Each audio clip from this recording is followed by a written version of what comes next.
And what are we doing instead? At Copenhagen, this December, weeks away, a treaty will be signed. Your president will sign it. Most of the third world countries will sign it because they think they're going to get money out of it. Most of the left-wing regimes around the world, like the European Union, will rubber stamp it. Virtually nobody won't sign it.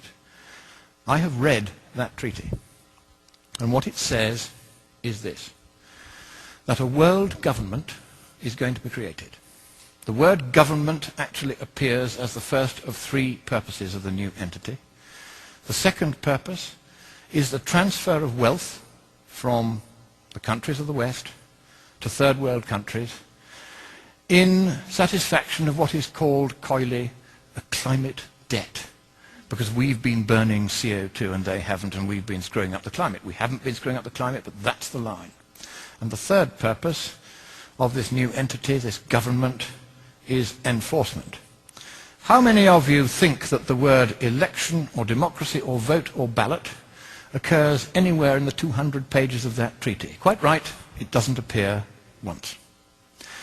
So at last, the communists who piled out of the Berlin Wall and into the environmental movement and took over Greenpeace, so that my friends who founded it left within a year because they'd captured it.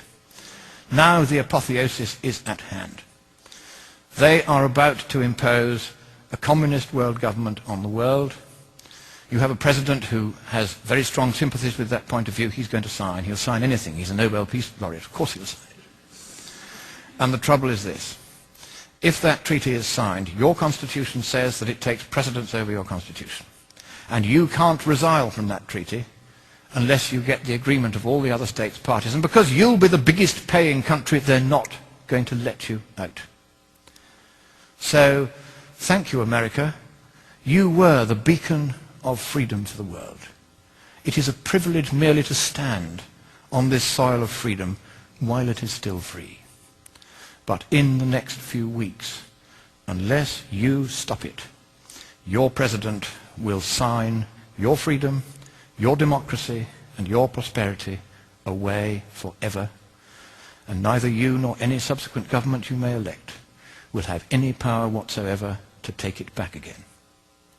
That is how serious it is. I have read the treaty. I've seen this stuff about government and climate debt and enforcement. They are going to do this to you, whether you like it or no. But I think it is here in your great nation, which I so love and I so admire. It is here that perhaps at this 11th hour, at the 59th minute and the 59th second, you will rise up and you will stop your president from signing that dreadful treaty, that purposeless treaty, for there is no problem with the climate, and even if there were, economically speaking, there's nothing we can do about it. So I end by saying to you the words that Winston Churchill addressed to your president in the darkest hour before the dawn of freedom in the Second World War. He quoted from your great poet Longfellow. Sail on, O ship of state. Sail on, O Union, strong and great. Humanity, with all its fears, with all the hopes of future years, is hanging breathless on thy fate. Thank you.